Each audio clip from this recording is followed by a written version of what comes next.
여러분 안녕하십니까? 라디오 전망대 송유라입니다. 부처 눈에는 부처가 보이고 돼지 눈에는 돼지가 보인다 라는 말이 있습니다. 정확한 유래는 알 수 없지만 요즘 사람들은 뭐 눈에는 뭐만 보인다 이렇게도 쓰는데요. 이재명 더불어민주당 대표와 한동훈 국민의힘 전 대표가 설전을 벌였습니다. 한동훈 전 대표가 최근 나온 책에서 이재명 대표가 대통령이 되면 사법부 유죄 판결을 막기 위해서 계엄 같은 수단을 쓸 수 있다고 저격했고요. 이 대표는 개 눈에는 뭐만 보인다 라고 맞서면서 설전이 된 건데요. 한 전 대표는 국민을 지키는 개가 되겠다 라고 응수했습니다. 상황을 크게 보지 못하고 내식으로만 해석하려는 경향 누구든지 있습니다. 하지만 현직 대통령이 탄핵되는 불행한 상황에서 국민들은 양분돼 있고 나라의 앞날은 한치도 내다볼 수가 없는 상황입니다. 국민들 눈에는 내 밥그릇 챙기는 정치인만 보이는데 누구 눈에는 뭐만 보인다며 싸울 일인가 싶습니다. 오늘 라디오 전망대가 준비한 내용입니다. 지역 소식들 뉴스브리핑 통해 들어보고요. 라전 법정, 칭찬해주세요까지 이어집니다. 잠시 후에 뵙죠.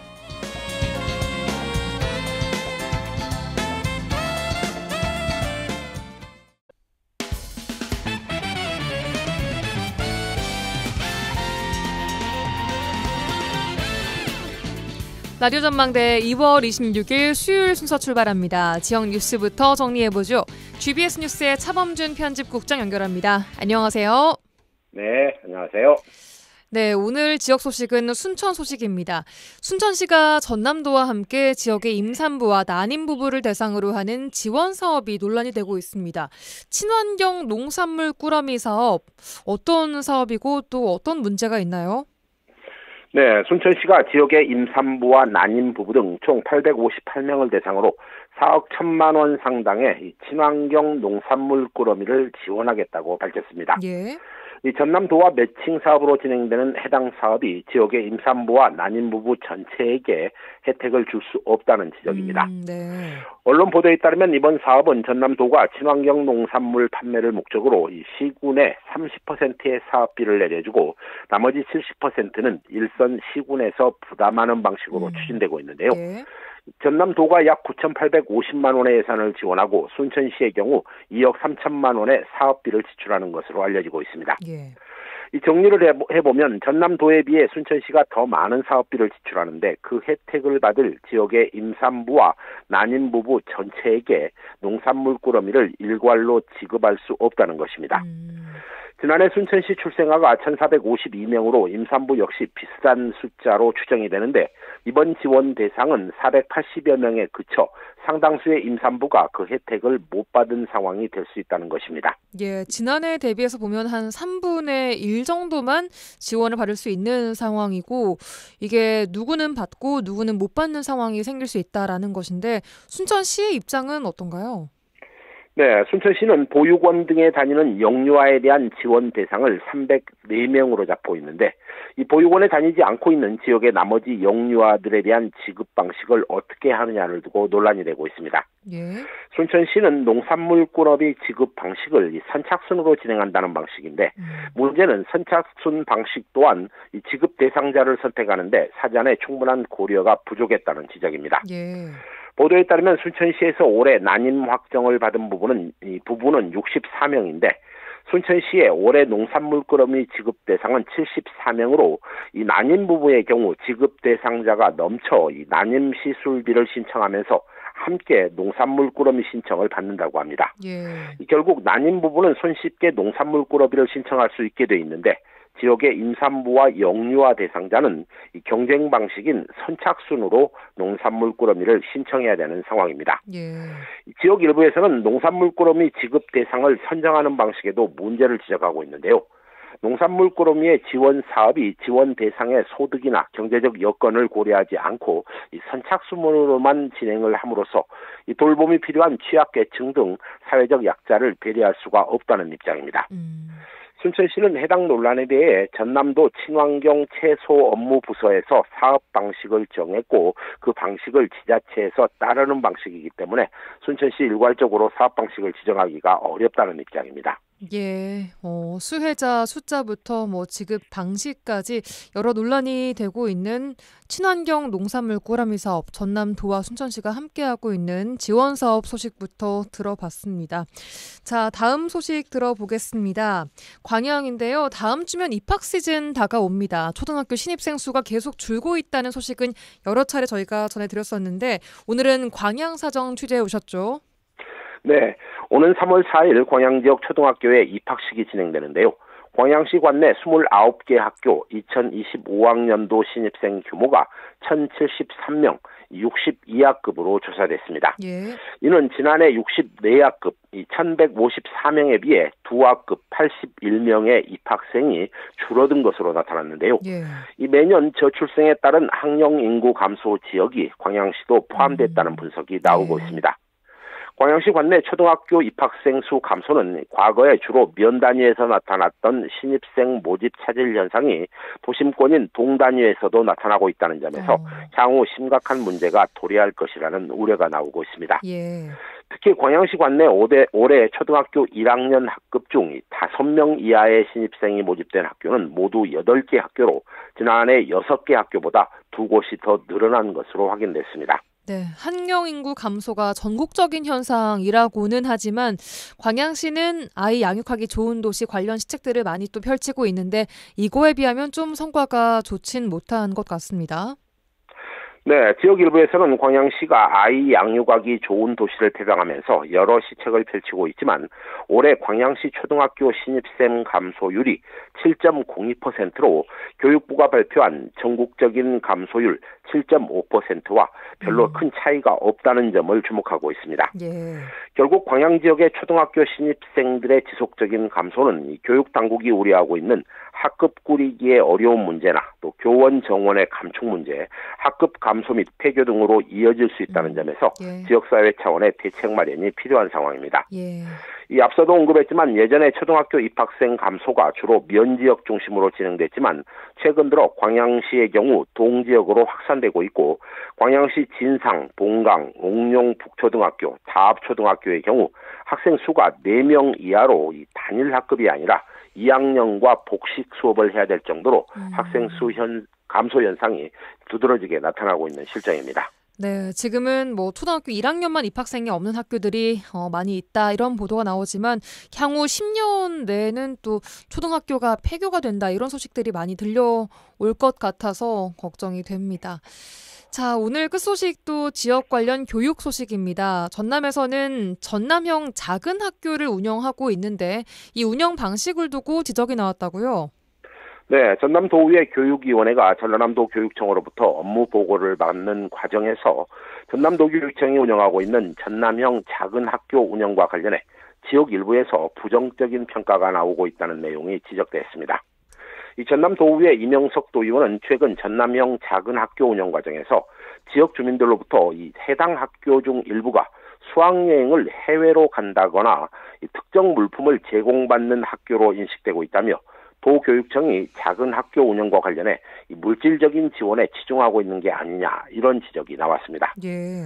이 전남형 작은 학교는 학생 수가 60명 이하인 학교로 지난해 4월 기준 전체 학교의 48%에 달하는 전남의 416개 학교가 포함되어 있습니다. 예.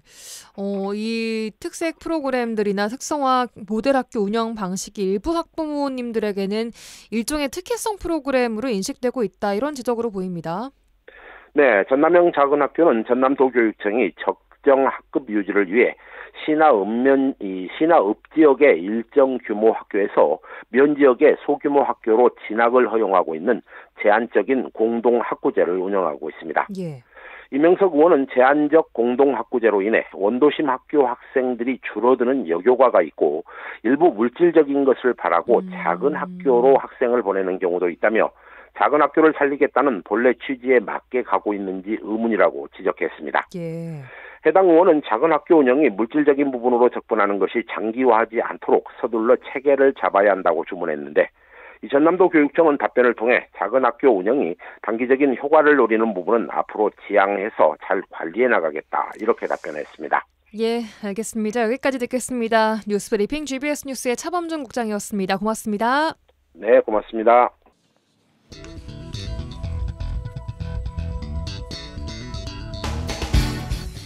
내 생각만 옳은 것은 아니다. 이런 주장도 있다. 이슈를 바라보는 눈을 키워드립니다. 라디오 전망대 라전법정 시간입니다. 오늘도 두 분과 함께합니다. 송하진, 이결아 부부 변호사 어서 오세요. 네, 안녕하세요. 안녕하세요. 안녕하세요. 네. 날씨가 오늘부터 차츰 좀 풀리고 있습니다. 두 분 한 주간 잘 보내셨습니까? 네, 좀 한동안 추웠다가 이제 진짜로 봄이 오는 것 같기도 하고요. 조금씩.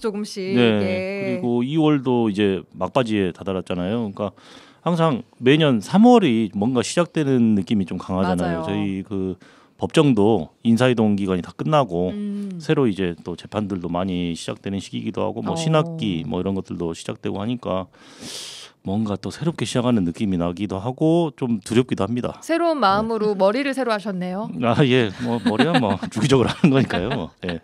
예, 잘 어울리십니다. 이결아 변호사님. 저도 뭐 특별한 일 없이 이제 별일 없이 또 한 주 보냈고요. 이제 정말 2월의 마지막 며칠 안 남았네요. 오늘이 2월 26일이니까요. 2월의 마지막 네. 법정 시간입니다. 가는 저희도 2월을 또 잘 보내시길 바랍니다. 감사합니다. 자, 오늘 화제 판결부터 만나보도록 하죠. 어떤 판결 가지고 오셨을까요? 요즘 뭐 유튜브를 안 보시는 분은 거의 없지 않을까 싶은데요. 대부분의 정보를 또 유튜브를 통해서 얻는다고 하는 사람들도 많을 정도로 우리가 참 유튜브를 많이 이제 보게 되는데 여기에 이제는 남의 신상 정보를 반복해서 올리는 행위가 우리가 이른바 스토킹에 해당하느냐 이거에 대한 이제 판결이 나와서 이제 물론 이 판결에 대해서 이제 피고인은 이제 항소를 했습니다. 하지만 1심에서 유튜브에 남의 신상 정보를 반복해서 올리는 행위가 스토킹에 해당한다라는 이제 이 법원 판단이 있어서 한번 이 얘기를 가지고 와봤습니다. 예. 네, 그러니까 유튜브에 남의 신상을 반복해서 올리면 이것이 스토킹인가 네네. 아닌 것인가 하는 네. 판결이었는데 판결의 구체적인 내용도 짚어주시죠. 우선 스토킹 범죄 처벌 등에 관한 법률이 생긴 지가 그렇게 오래된 법률이 아니잖아요. 언제 그러니까 생겼어요? 이게 한 3년 됐나요? 제가 정확한 시기는 이제 특정을 못 하겠습니다. 예. 한 3, 4년 된 것 같아요. 예. 그래서 굉장히 좀 생긴 지는 얼마 안 된 법률인데 그전에는 뭐 이제 원치 않는 연락을 지속적으로 한다든가 몰래 숨어서 기다린다든가 계속 찾아온다든가 이런 행위들을 명시적으로 따로 정해서 처벌하는 법률이 없었는데 이제 이런 문제들이 자꾸 사회적으로 심각한 문제로 대두되니까 따로 법률을 정한 것이고 다만 이제 이 스토킹의 정의에 대해서 예. 이것이 스토킹에 해당하는지 안 하는지 관련된 계속 판례들이 확립돼 가고 있는 그런 과정이거든요. 저희가 뭐 지난 시간에도 좀 소개를 여러 번 해드렸습니다만은 예를 들어서 전화를 걸었는데 상대방이 피해자가 받지는 않았어요. 근데 부재중 전화가 뭐 30번씩 찍히게 한다든지 이런 예. 행위가 스토킹에 해당하느냐 다 해당한다고 봤거든요. 예. 그래서 이번 판결 같은 경우에도 유튜브에 그 피해자의 사진이라든지 이름, 뭐 신상, 뭐 이런 것들, 나이, 뭐 거주 지역 이런 것들을 반복해서 올리는 행위가 스토킹에 해당한다라는 게 굉장히 의미가 있어서 일단 한번 가져와 봤습니다. 네. 이번 판결의 쟁점은 어떤 거였을까요? 이제 앞서 송 변호사가 얘기했던 것처럼 이제 스토킹 범죄 처벌 등에 관한 법률이 이제 우리 이제 스토킹 범죄가 좀 이제 강력 범죄, 살인 등의 어떤 강력 범죄로 이어지는 경우가 많아서 스토킹 범죄 처벌 등에 관한 이제 법률이 제정이 되고 2023년에 개정을 통해서 이 예. 정보통신망을 이용해서 이 스토킹 범죄를 하는 거에 대한 처벌의 공백이 있다라는 그런 이제 국민적인 공감이 형성되면서 네. 이 스토킹 행위 유형으로 추가가 됐는데요. 오늘의 이 판결과 좀 관련이 되어 있는 내용을 조금 말씀드리면 예. 이제 그냥 오늘 유튜브였으니까요. 유튜브 같은 이런 정보통신망을 이용해서 상대방, 그러니까 피해자의 개인 정보, 개인 위치 정보를 제3자에게 제공하거나 배포 또는 게시하는 행위를 스토킹 행위로 추가한다라고 되어 있습니다.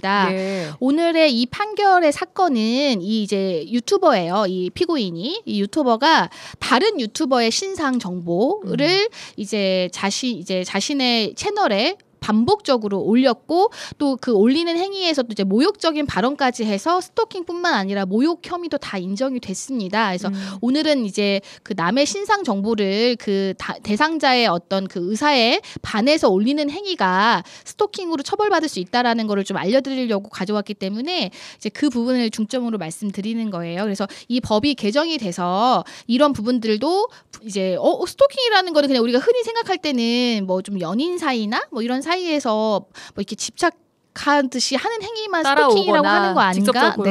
예. 근데 이렇게 어떤 그 제3자의 그러니까 피해자의 정보, 그러니까 상대방의 정보를 이런 식으로 반복적으로 이런 것에 올리는 행위도 스토킹으로도 처벌을 받을 수 있다라는 거 또 이제 유념하셔야 될 것 같아요. 네, 이분은 징역 6개월에 집행유예 2년, 맞아요. 모욕죄에서 벌금 500만 원 맞습니다. 선고를 받았습니다. 자, 아까 송 변호사께서 전화 예시를 좀 들어주셨는데 이번 판결과는 좀 대비되는 내용이요. 일주일 전쯤 맘카페에서 댓글로 다툰 상대방에게 무려 57번이나 연락한 40대 여성이 스토킹 범죄 혐의에서 여기서는 무죄를 받았어요.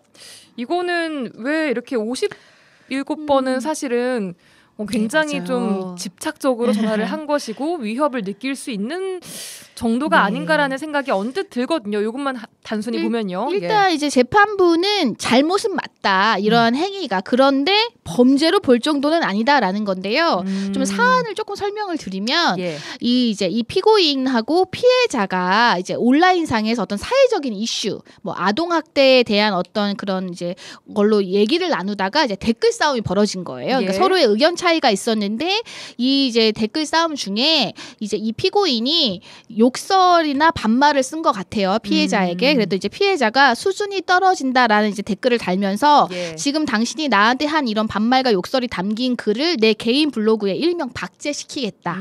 내 개인 캡처해서 블로그에 공개하겠다라고 해놓고 실제로 한 겁니다. 예. 그러고 나니까 이제 이 피고인이 이제는 이제 불특정한 다수로부터 비난받는 게 두려운 거예요. 그래서 이제 계속 연락을 해서 내려달라. 라는 연락을 이제 뭐 57번에 걸쳐서 했다고는 해요. 그래서 어쨌든 뭐 이 한 메시지의 내용이 이제 재판부가 봤을 때는 뭐 이거 왜 올렸냐라는 항의가 내용의 대부분이고 어떤 뭐 피해자의 신변에 대한 위협을 하는 내용으로는 보기가 힘들다.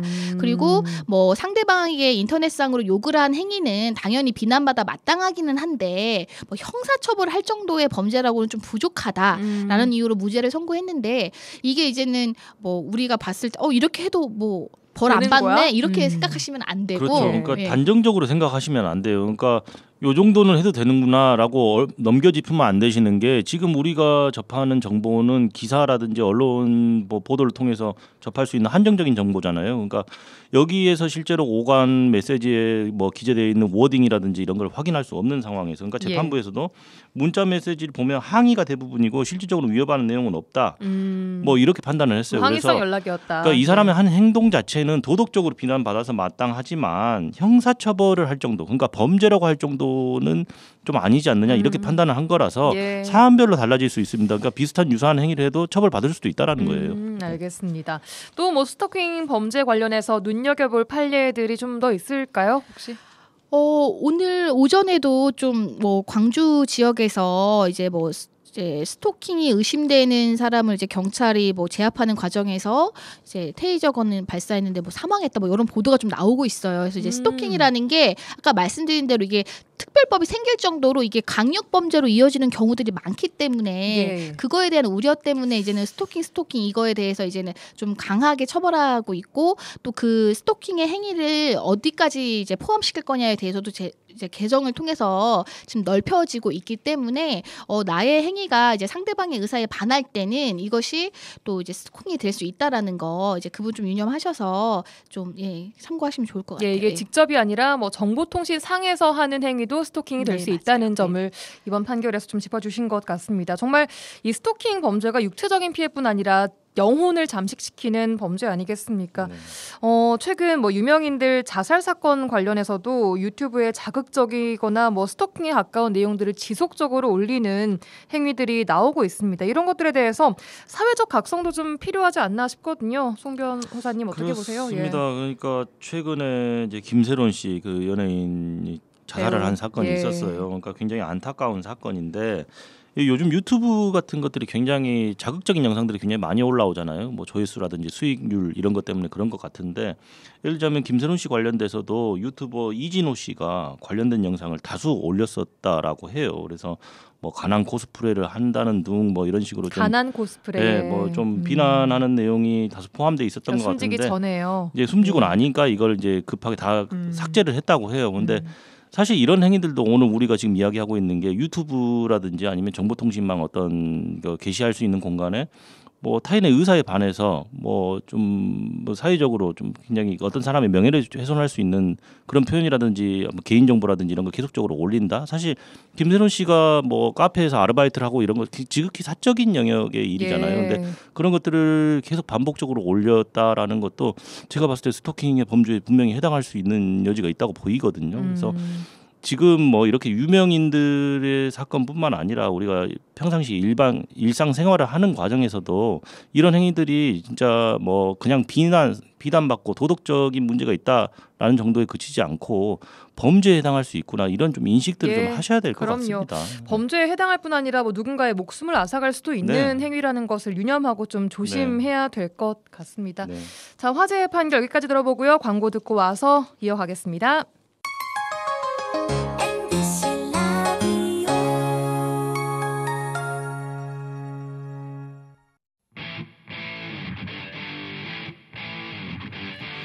한 시간만 투자하세요. 지역의 이야기를 모아 전해드립니다. 지역 시사는 역시 여수 MBC 송유라의 라디오 전망대.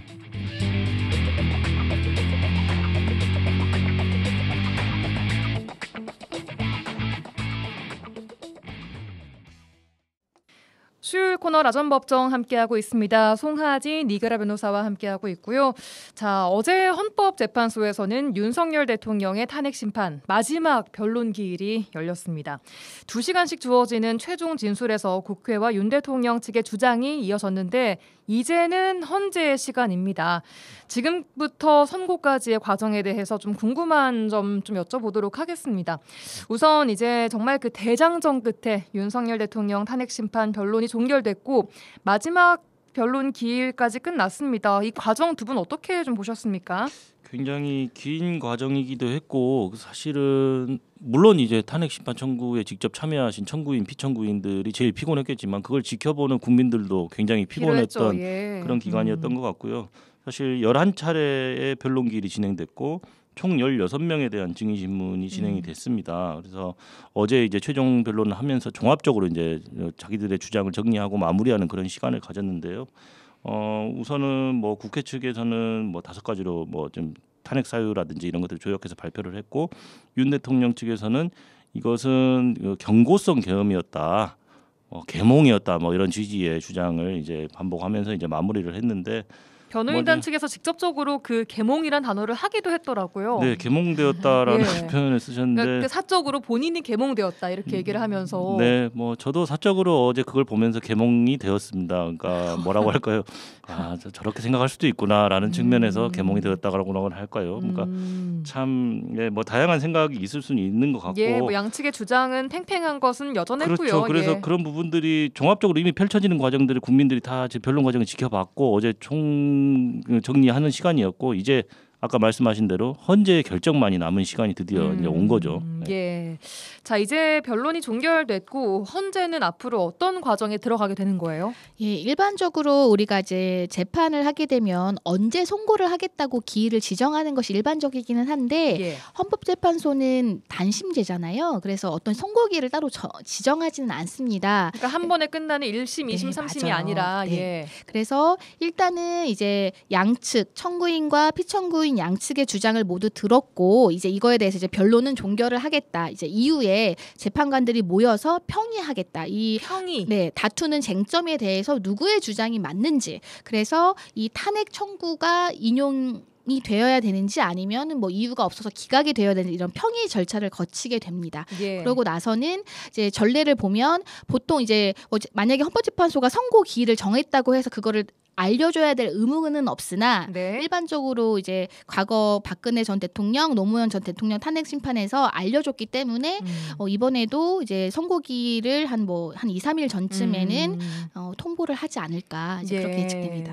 이 평의 과정에서는 재판관 전원이 참석해서 맞습니다. 토론을 하는 그렇죠. 거예요. 예. 거의 매일 진행된다고 하더라고요. 네.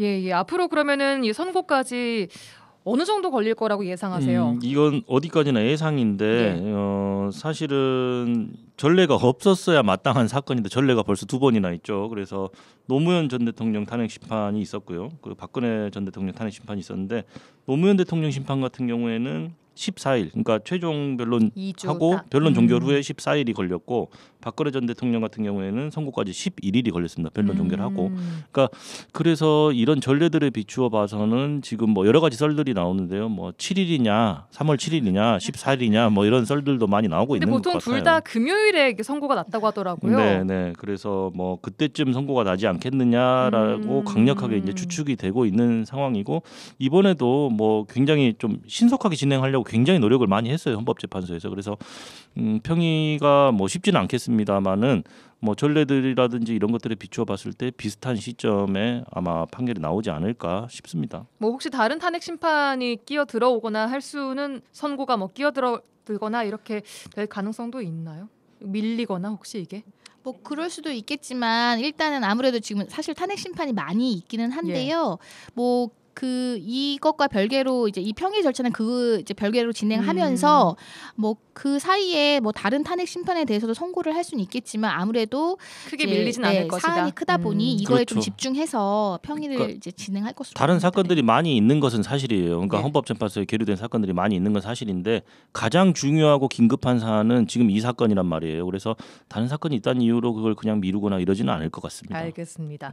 자, 재판관들이 선고를 내리기까지 어떤 쟁점들을 좀 살펴보게 될까요? 일단 국회 소추단의 이제 소추위원회 어떤 주요 변론 취지는 이 탄핵 사유를 헌법이 정하고 있는 계엄의 조건을 위반했다. 그리고 그 계엄 선포 과정에서 절차 위반도 있다. 이렇게 이제 요약을 할 수 있는데요.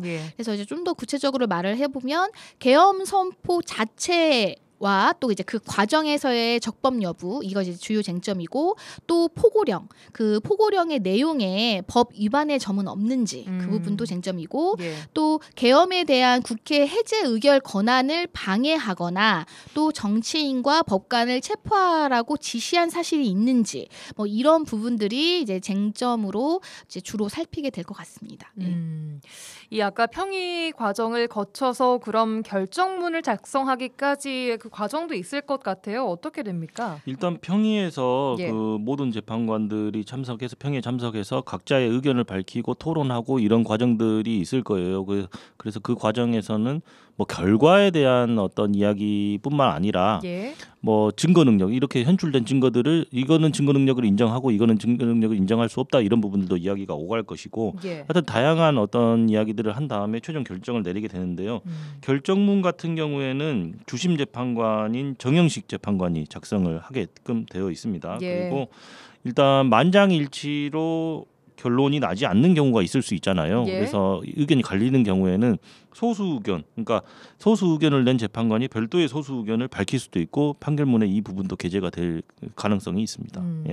지금 헌법재판관이 8명이 있습니다. 8명이서 심판을 하고 있는 건데 지금 생길 수 있는 변수가 마은혁 재판관 임명 관련 건입니다. 우선 하나가 변론 종결 전에 최상목 대통령 권한대행이 마은혁 재판관을 임명할 경우였는데 일단 대행이 임명을 보류했습니다. 그럼 공판 절차의 변동은 없다고 봐야 하는 걸까요? 일단은 이제 8인 체제에서도 선고는 가능하고 과거 박근혜 전 대통령 탄핵 심판 사건에서도 당시 헌법재판관 8명이 선고를 한 전례가 있습니다. 그런데 이제 지금 방금 말씀하셨다시피 마은혁 후보에 대해서 임명 부분이 이제 지금 헌법재판소에서 내일이죠. 내일 이거에 대해서 권한쟁의 심판 그거에 대해서 선고를 하겠다고 했기 때문에 만약에 이거를 이제 임명하지 않은 것은 국회의 권한을 침해한 것이다라고 헌법재판소가 판단을 하게 되면 최권한 대행은 이제 마은혁 재판관을 이제 임명해야 되잖아요. 그래서 그러면은 이제 재판관이 9명이 되는 것이기 때문에 근데 또 마은혁 재판관은 처음부터 또 이 재판 과정에 참여했던 또 재판관은 아니라서 그 부분에 대해서 또 여러 가지 어떤 해석이나 이제 이런 부분에 대한 이야기가 또 나오고 있습니다. 예, 네. 말씀하신 대로 우원식 국회의장이 마은혁 헌법재판관 후보자를 임명하지 않은 최상목 대행에 대해서 권한쟁의 심판을 청구해 놓은 상태고 이에 대한 헌재 판단이 이제 내일 네. 오전 10시쯤 나올 예정인데 말씀하신 대로 일단 헌재가 마 후보자를 임명하지 않은 것이 이것이 위헌이다라고 결정을 했을 경우에는 그럼 곧바로 마 후보자를 임명을 해야 되는 거예요? 일단 이거 관련해서 예. 뭐 여러 가지 이야기가 나오고 있어요. 일단 이 사건 자체는 예. 우원식 국회의장이 이 최상목 대통령 권한대행을 상대로 이제 제기를 한 건데 예. 이 최상목 대통령 권한대행이 국회에서 이제 선출한 그 선임을 하자고 한 헌법재판관들 중 3명 중 1명을 지금 임명을 보류한 상태잖아요. 예. 이렇게 한 것이 국회의 헌법재판관 임명 권한을 침해한 것이다라고 해서 이런 행위가 이렇게 보류한 행위 자체가 위헌이다라고 해서 지금 권한심판을 청구를 한 것이고 아까 말씀하신 것처럼 내일 결론이 나오는 상황인데요. 예. 만약에 내일 좀 이렇게 보류한 것 헌법재판관을 임명하는 것을 보류한 행위가 위헌이다라고 결정이 나오면 당연히 이거에 따라야겠죠. 그래서 전에 헌법재판소에서 이런 입장을 밝히기도 했어요. 최 권한대행이 결정 취지에 따르지 않으면 헌법과 법률을 위반하는 것이 명백하다.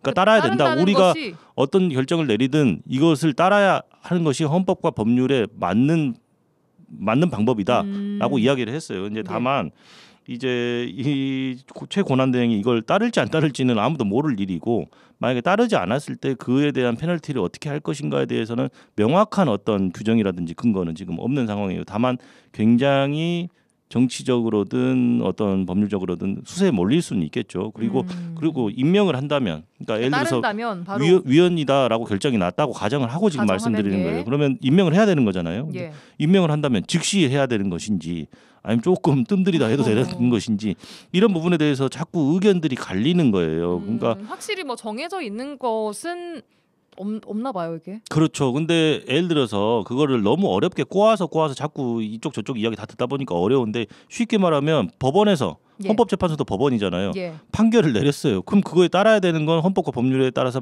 지극히 정상적인 사고방식이지 않습니까? 예. 근데 그러면 따라야 된다면 즉시 따라야 되지 않겠어요? 그러니까 FM대로 한다라면은 즉시 임명을 하는 게 맞겠죠. 예. 그렇게 봅니다. 그럼 즉시 임명이 된다면 일단 최후 변론까지만 다 끝난 상황에서 맞아요. 다시 그 마은혁 헌법재판관이 탄핵 심판 사건에 참여를 하게 되는 거예요? 만약에 이제 이 마은혁 후보자가 임명이 돼서 이제 임명이 되는 경우에 이제 윤 대통령 탄핵 심판 사건에 참여를 할지 여부는 이제 만약에 참여를 하기 위해선 이미 변론이 종결됐기 때문에 이걸 다시 여는 절차가 필요합니다. 이제 갱신 절차라고 하는데요. 왜냐하면은 이제 그 마 후보자가 참여하기 전에 이루어졌던 어떤 그런 증거 기록 같은 것들을 다시 좀 이제 갱신 절차를 거쳐서 어떻게 다시 녹음돼 있는 걸 듣는 맞아요. 거예요? 녹음 파일을 다시 듣는 방식으로 이루어지는데 이 이제 그 처음에는 원래 6명이었는데 지금 나중에 2명을 이제 임명했었잖아요. 그때도 이미 재판은 진행 중이었어요. 그래서 그때도 이제 지난 1월 1일에 취임한 정계선 조한창 재판관은 이미 심리가 진행된 이 사건의 변론 과정에 참여하면서 당시 재판부가 양 당사자의 동의를 얻어서 그냥 이거를 이제 간이 절차라고 하죠. 이거 다 듣는 게 아니라 다 재생해서 듣는 이런 절차 아니고 그냥 당사자가 특별히 이의 없으면 그냥 변론 갱신 절차 열고 그냥 이제 동의한 것으로 해서 그냥 바로 또 종결하고 할 수도 있습니다. 근데 이제 이거에 대해서 이제 지금 윤 대통령 측에서는 이제 지속적인 어떤 이런 절차상에 너무 졸속으로 이루어진다. 뭐 이런 어떤 방어권이나 어떤 이제 충분한 변론을 못 하고 있다라는 어떤 주장을 계속했기 때문에 이런 간이 갱신 절차에 동의를 할지 좀 부정적인 의견도 있습니다. 당연히 동의를 하지 않을 것으로 보고요. 그러니까 우리 지금 헌법재판소의 재판 말고도 일반적인 재판도 똑같아요. 쉽게 생각하시면 저희가 지금 인사이동 기간이라고 했잖아요. 2월 달이. 그래서 지금까지 재판이 계속 이어져 왔는데 3월에 새로운 판사님이 오셨다라고 했을 때 변론 절차에 한 번도 참여하지 않았던 판사가 결론만 쓸 수는 없어요. 그거는 안 되는 거고요. 변론 절차를 반드시 갱신을 해야 돼요. 판사가 새로 바뀌었으면 그러니까 이 사람이 새로 그러니까 결론을 결국 내리려면 갱신을 해야 되는데 그동안 했던 변론 절차 녹음됐던 걸 다 들으려면 굉장히 시간도 많이 걸리죠. 걸리고 좀 여러 가지로 힘들잖아요. 그래서 기록만 보고하기 위해서 양 당사자의 동의를 구합니다. 그러니까 원고 피고 아니면 검사 피고인 이렇게 뭐 이제 이유 그러니까 의견을 묻고 대부분 동의를 하죠. 실무상으로는. 근데 이 사건 같은 경우에는 안 그래도 지금 말하자면 윤석열 대통령 측에서 마은혁 후보자를 별로 좋아하지 않는 상황이란 말이에요. 근데 마은혁 후보자가 평의에도 참석하고 결론 내리는 과정에도 참석을 할 테니까 이 사람 결론 그냥 이 사람 하는 거 그냥 동의해 주세요라고 하면 퍽이나 동의를 해주겠습니까? 그러니까 그렇게 안 될 거예요. 예. 그렇게 하면 아무래도 이제 변론 과정이 좀 더 길어질 것이고, 그러면 이제 평의 과정도 좀 길어지고, 그럼 아무래도 선고는 좀 더 밀릴 가능성이 이제 있는 거죠. 그래서 현실적으로는 마은혁 재판관이 임명이 된다고 하더라도 마은혁 위헌이라는 결정이 내일 나온다 하더라도 그런다고 하더라도 이 사람은 배제를 한 상태에서 최종 판단이 나올 가능성이 높죠. 8명이서만 할 수 있는 거예요. 선고는 임명 후라고 하더라도. 그렇죠. 그럴 수 있죠. 그러니까 알겠습니다. 7명 이상이 심리하도록 돼 있기 때문에 충족은 합니다. 자, 그렇다면 이제 재판관 8명이 인용과 기각 중에 어디에 표를 던지느냐에 대해서 결과가 달라집니다. 탄핵 인용과 기각이 되는 경우의 수를 쭉 한번 깔끔하게 좀 정리를 해주시죠. 어떻게 되면 탄핵이 되는 것이고 뭐 기각, 각하까지. 예. 네, 재판관이 8명이든 9명이든 일단 재판관 6명 이상의 찬성이 있어야 탄핵이 인용되는 것이고요. 예. 자, 탄핵이 인용이 된다면은 이제 윤 대통령은 그 직위에서 파면이 되고 60일 이내에 대선을 치러야 합니다. 예. 그리고 탄핵이 기각되거나 각하되는 경우에는 이제 윤 대통령은 직무에 복귀를 하는데 각하라는 것은 아예 이게 탄핵의 소추의 요건을 충족하지 못했다라는 이유로 그냥 본안 판단에 나가지도 않겠다는 뜻이에요. 그러니까 뭐 이 윤 대통령의 행위가 어떤 계엄에 관한 헌법이 정하고 있는 법의 위반이냐 이런 걸 판단조차 하지 않고 이거는 탄핵 소추의 요건 자체를 충족하지 못하기 때문에 거기까지 안 나아가겠다는데 사실 각하는 상정하기가 굉장히 어려울 것 같고 지금 이제 윤 대통령 입장에서는 이제 8명으로 했을 때 이제 뭐 3명 정도는 반대를 해야지 지금 이게 이제 기각이 되는 거잖아요. 6대 2부터는 인용이 되는 거고요. 네, 맞습니다. 그래서 이제 아마 그런 부분에 대해서도 이제 계속해서 이제 변론 알겠습니다. 내지는 할 것 같습니다. 이게 같은 뭐 파면이라도 만장일치 파면이냐 혹은 뭐 의견이 갈리는 맞습니다. 6대 2의 파면이냐에 따라서 사회적인 후폭풍이 좀 달라질 것 같기도 해서 그렇습니다. 왠지 재판관 분들도 이걸 좀 의식을 할 수밖에 없지 않을까 생각이 들고 우선 뭐 내일 권한쟁의 심판 결과를 좀 지켜봐야 될 것 같고 앞으로 2주 정도 걸릴 최종 선고까지도 쭉 저희가 좀 긴장하면서 지켜봐야 될 것 같습니다.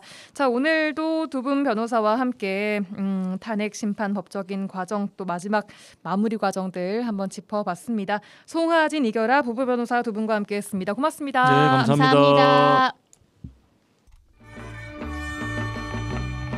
잘했군 잘했어 잘했군 잘했어 그러게 내 영감이라지. 지역의 온기를 불어넣습니다. 라디오 전망대 칭찬 릴레이 칭찬해주세요 시간입니다. 이미지 리포터와 함께합니다. 어서 오세요. 네, 안녕하세요.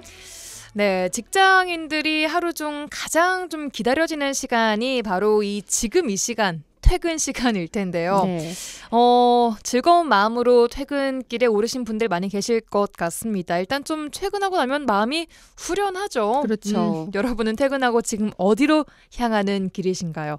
대부분은 자신을 위한 시간을 쓰러 발걸음을 좀 옮길 텐데요. 그게 집이 됐든 모임이 됐든 간에.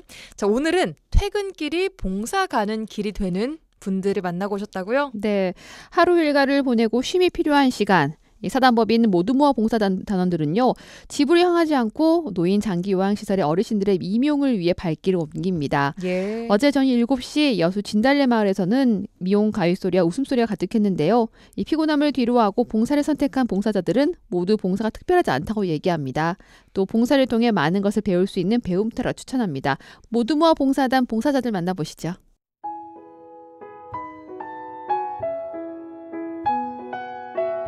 사단법인 모두모아 봉사대 6대 회장으로 취임한 박근영입니다.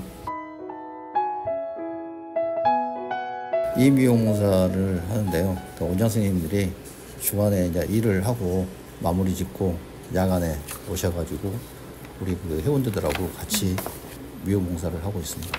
이제 저희들이 이제 그 봉사활동을 이 요양병원이나 요양원들에서 그 머리를 못 자르고 있어서 우리가 주간에는 각자 생계가 있어서 주간에는 힘들고 업무를 마치고 오셔가지고 이 원장 선생님들이 봉사를 하고 싶다 하셔가지고 저희들도 같이 하겠다 해가지고 지금 2군데를 선정을 해가지고 올 둘째 주에는 은혜요양병원, 넷째 주에는 진달래 마을 화요일마다 하고 있습니다.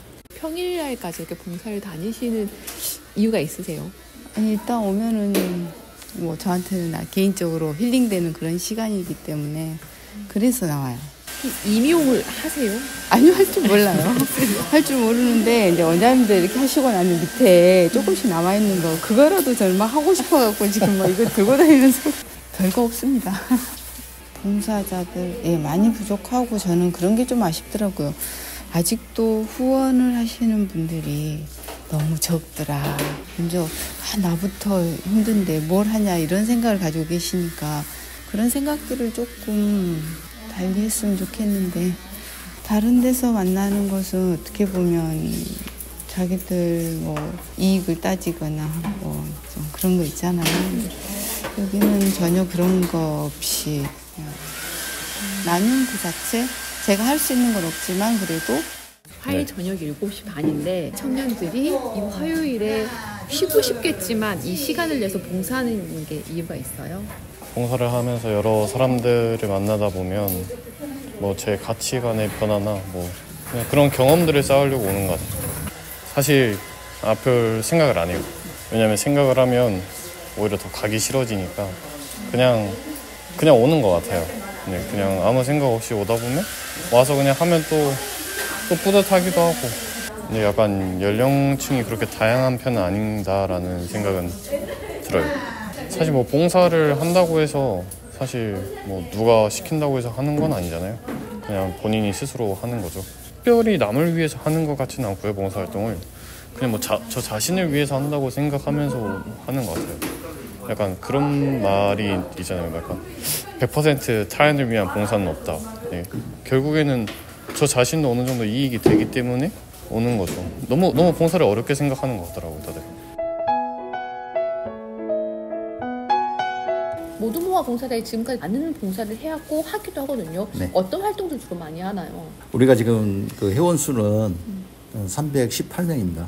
현재 지금 하고 있는 봉사활동이 밥차 봉사, 여수시 행사 교통봉사 및 질서유지 봉사활동, 이미용 봉사활동, 주거 환경 개선 활동, EM 환경 정활동, 하천 호수 살리기, 아름다운 가게와 함께하는 나눔 활동 등등 봉사활동입니다. 그 다음에 또 시에서 요청이 들어온 우리가 하고 있는 것이 불꽃축제, 그 다음에 그 골목 상권 살리기, 갯벌축제, 다문화 한마당 행사, 그리고 그 전국 자전거 연맹에서 함께하는 그 그란폰 대회, 그 등등이 있습니다. 저희들이 이제 그 카카오톡에 딱 우리가 사업 계획서를 우리가 어떤 계획을 사업을 하겠다라는 그 작성을 해서 그 카카오톡에다가 그 공문을 보내줍니다. 그러면 그 카카오톡에서 검사를 해서 우리가 그 댓글 달고 우리 회원들이 직접 참여해서 기부도 하고 그래서 전국적으로 이렇게 공유한 그 금액이 이제 3개월 동안에 모아지면은 보통 500만 원 우리가 결정을 해서 하고 있는데 그런데 이제 이번에는 그쪽에서 우리가 모두모아 봉사대가 하는 그 실적을 이걸 아마 조사를 해서 1,440만 원이라는 돈을 저희들한테 줬습니다. 그것은 이제 순수한 우리 집수리 봉사로. 그래서 우리가 이제 그 돈을 받으면 여수시 노인복지관하고 그 집 수리할 곳을 선정을 해서 실사를 한 다음에 집을 수리를 하게 되어 있습니다. 올 상반기 때 아마 그걸 할 겁니다. 저도 한 10년 넘게 지금 한 것 같습니다. 저 같은 경우는 또 그 헌혈 봉사를 지금 많이 하고 있습니다.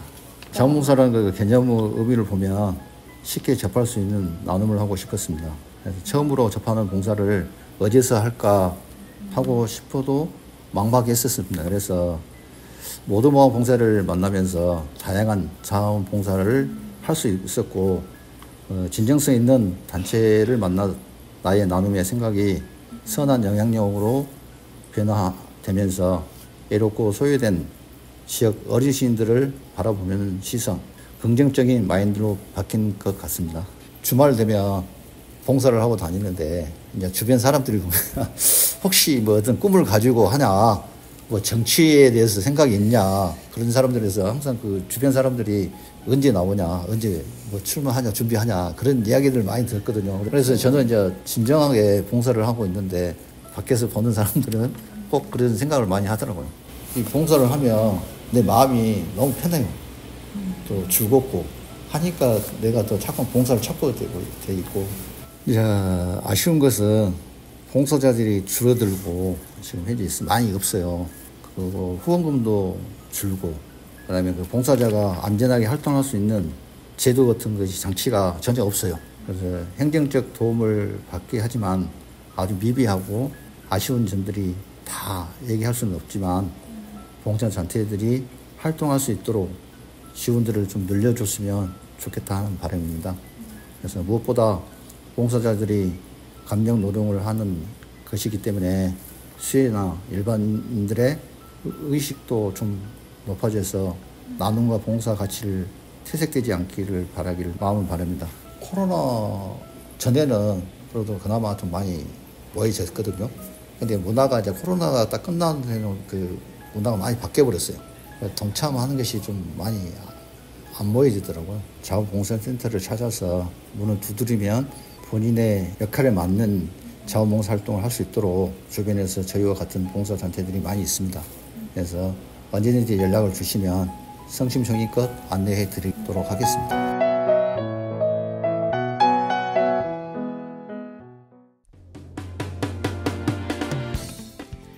네, 오늘은 낮부터 기온이 좀 올라 추위도 한풀 꺾였습니다. 내일은 대체로 구름 많고 흐린 가운데 기온은 오늘과 비슷하거나 조금 더 오르겠는데요. 전남 동부 지역 보시면 순천은 영하 1도, 여수 영상 2도로 출발해 한낮 기온은 순천 영상 14도, 여수는 10도까지 오르겠습니다. 2월 26일 수요일에 준비한 내용은 여기까지입니다. 라디오 전망대 내일 돌아오겠습니다. 구성 이선화, 연출 송유라였습니다. 고맙습니다.